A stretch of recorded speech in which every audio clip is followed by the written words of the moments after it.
Bismillahirrahmanirrahim. Assalamualaikum warahmatullahi wabarakatuh. Bagaimana kabarnya teman-teman sekalian? Alhamdulillah, luar biasa, tetap semangat. Allahu Akbar.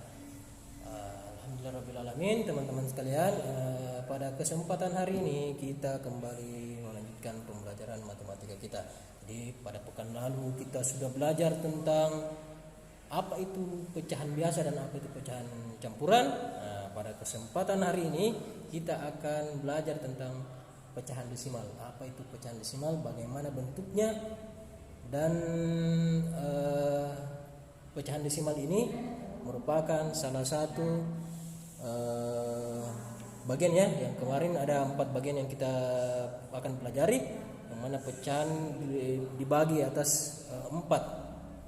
Kalau dari kita lihat dari bentuknya, pecahan itu dibagi menjadi 4, yaitu pertama pecahan biasa, pecahan campuran, pecahan desimal, dan pecahan persen. Jadi pada kesempatan hari ini kita akan belajar tentang pecahan desimal. Namun sebelum kita mengetahui apa itu pengertian dari pecahan desimal, Ustadz Arjal akan mengajak teman-teman untuk mengingat kembali pelajaran matematikanya di kelas 2 dan kelas 3, di mana kita belajar tentang nilai tempat suatu bilangan.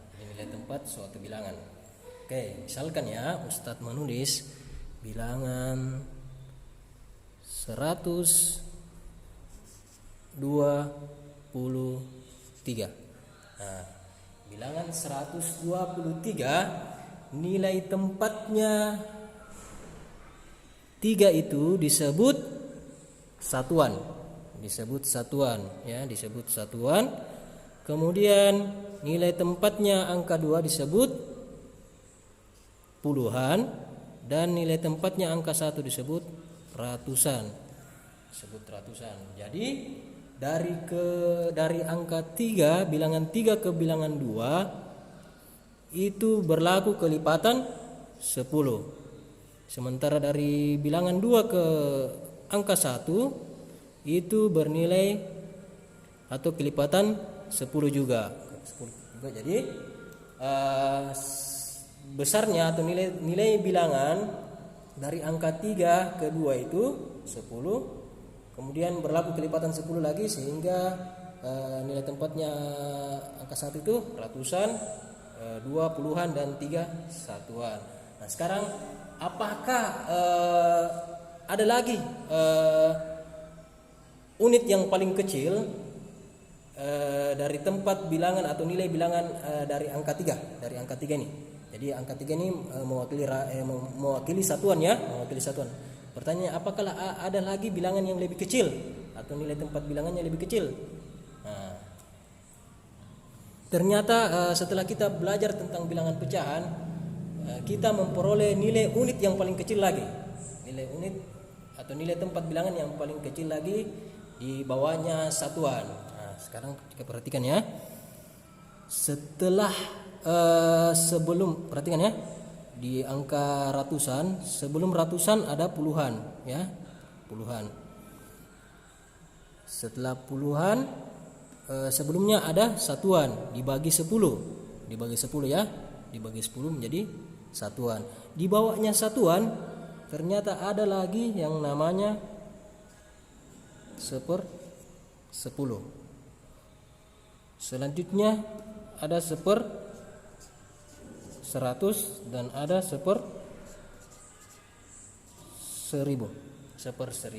Jadi ternyata ada ya, ada nilai bilangan yang di bawahnya satuan, yaitu 1/10, 1/100, dan 1/1000. Misalkan ya,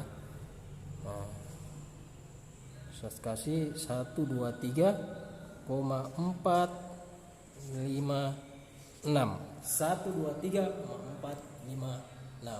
Jadi angka yang ada di belakang koma itu merupakan bilangan pecahan, sementara angka yang di depan koma itu merupakan bilangan bulat.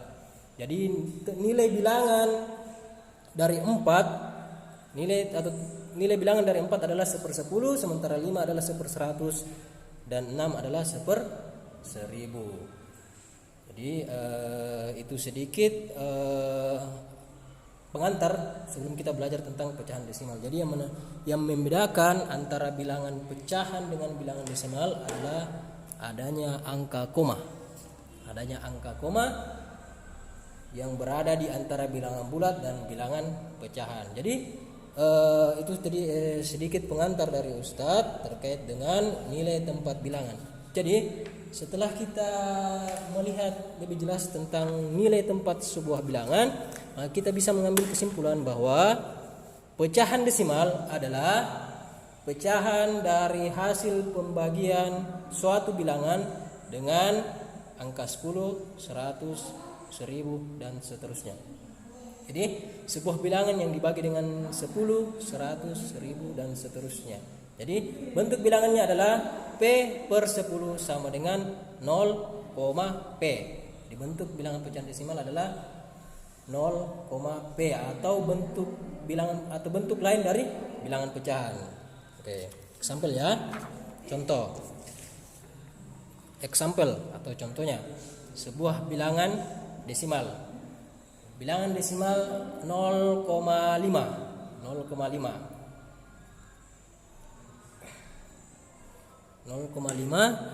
Bagaimana kita merubah ke dalam bentuk pecahan biasa? Ingat pengertian yang tadi Ustadz jelaskan.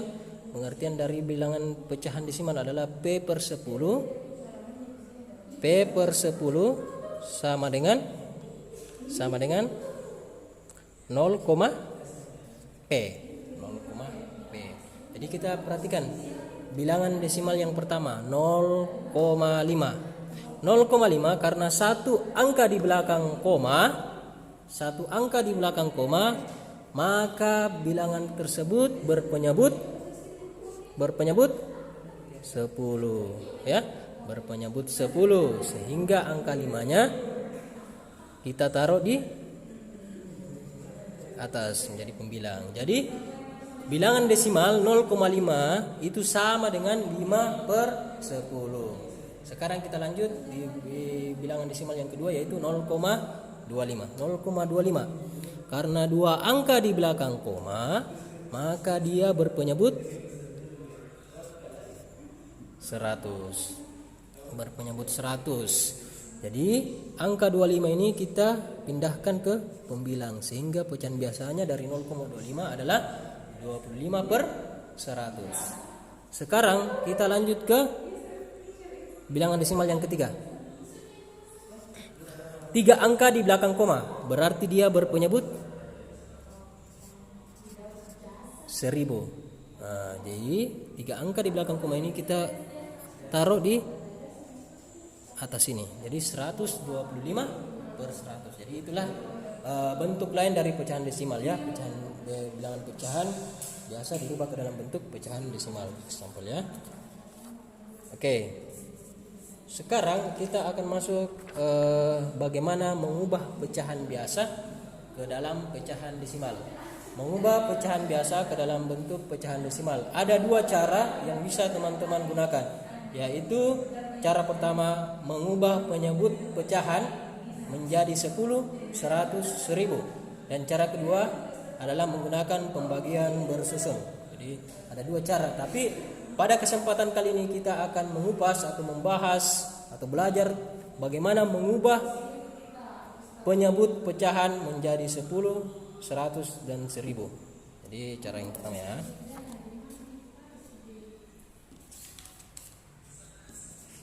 Oke.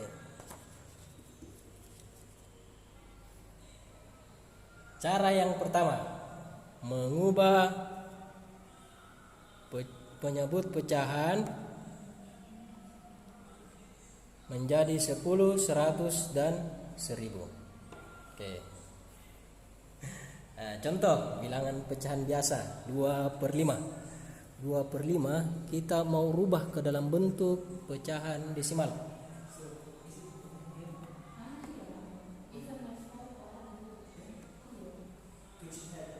Kita mau rubah ke dalam bentuk pecahan desimal.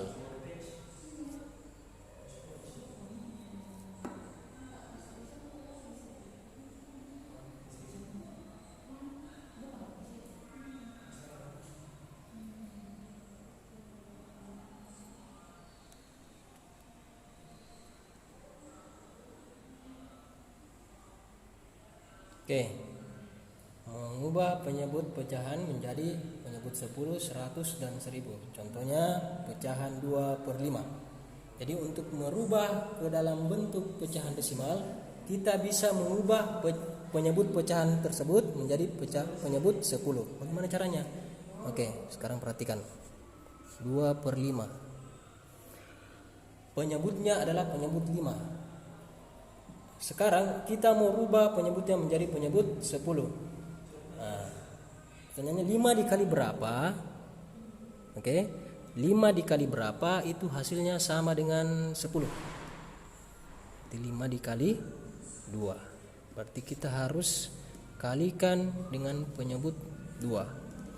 Penyebut 2 sehingga kita dapat penyebutnya 10. Karena penyebutnya dikali 2, maka pembilangnya juga kita harus kali dengan 2. Sehingga kita peroleh pecahan 2/5 dikali 2/2. Hasilnya 5 kali 2 sama dengan 10. 2 dikali 2 sama dengan 4/10. Sehingga terbentuklah bilangan pecahan 4/10 berpenyebut 10. Karena berpenyebut 10, sehingga kita bisa peroleh satu angka di belakang koma, 0,4. Oke, itu cara mengubah pecahan biasa menjadi pecahan desimal. Kemudian contoh yang kedua, 1/4. 1/4 kita mau rubah menjadi penyebut 10. Kira-kira perkalian 4 yang sama dengan 10 ada tidak? 4 kali 1 2 4, 4 kali 2 8, 4 kali 3 12. Ternyata tidak ada. Kita beralih ke dari mengubah penyebut 10 menjadi penyebut 100, ya, penyebut 100. Sehingga kita peroleh perkalian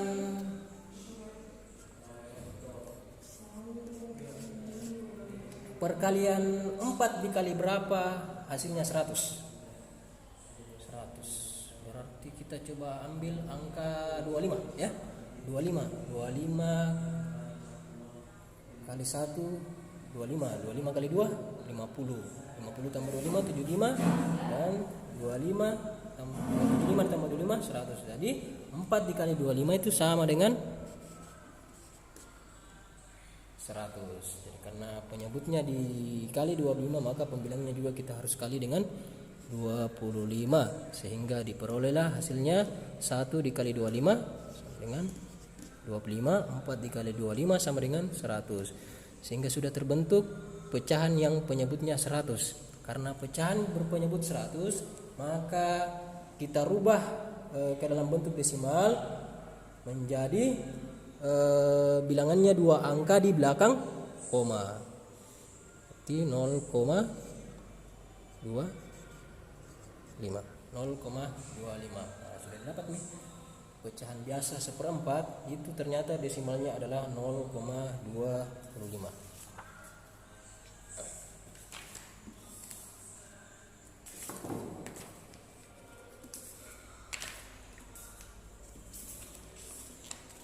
Oke, sekarang kita akan lanjut bagaimana kita mengubah pecahan desimal ke dalam bentuk pecahan biasa. Pecahan desimal ke dalam bentuk pecahan biasa. Contoh, bilangan desimal 0,7. Ingat pengertiannya, pecahan desimal satu angka di belakang koma berarti dia berpenyebut 10. Dia berpenyebut 10. Berarti kita tulis penyebut 10. Angka yang ada di belakang koma kita naikkan menjadi bilangan atau pembilang dari pecahan tersebut. Jadi bisa kita simpulkan bahwa 0,7 sama dengan 7/10. Sekarang kita lanjut ke desimal yang kedua, 0,25. 0,25, 2 angka di belakang koma berarti dia berpenyebut 100. Sehingga angka yang ada di belakang koma kita naikkan menjadi pembilang pada bilangan pecahan, sehingga hasilnya kita dapat 25/100. 25/100 bisa kita sederhanakan kita masing-masing bagi dengan 25. Kita sama-sama bagi 25, hasilnya 25 dibagi 25 sama dengan 1, 100 dibagi 25 sama dengan 4. Jadi 0,25 sama dengan 25/100 atau 1/4. Lanjut ke contoh yang ketiga, desimal 0,5. Pecahan desimal 0,5. Karena satu angka di belakang koma maka dia berpenyebut 10. Angka yang di belakang koma kita naikkan menjadi pembilang, jadi 5/10. 5/10 bisa disederhanakan. Kita sama-sama bagi, coba sama-sama bagi 5 ya. Sama-sama dibagi dengan 5. Hasilnya 5 dibagi 5 sama dengan 1, 10 dibagi 5 sama dengan 2. Sehingga kita peroleh 0,5 itu sama dengan 5/10 sama dengan 1/2. Oke, sekian pembelajaran kita hari ini. Semoga teman-teman dapat memahami apa yang Ustaz Arjal sampaikan, dan silakan teman-teman untuk latihan mengerjakan tugasnya, tugas yang ada di buku matematikanya. Semoga bermanfaat. Mari kita tutup pertemuan kita dengan sama-sama membaca doa kafaratul majlis. Subhanakallahumma rabbana wa bihamdika asyhadu an la ilaha illa anta astaghfiruka wa atubu ilaik. Atas perhatiannya Ustaz ucapkan banyak terima kasih. Akhir kata nun wal kalami wa mayasturun. Wassalamualaikum warahmatullahi wabarakatuh.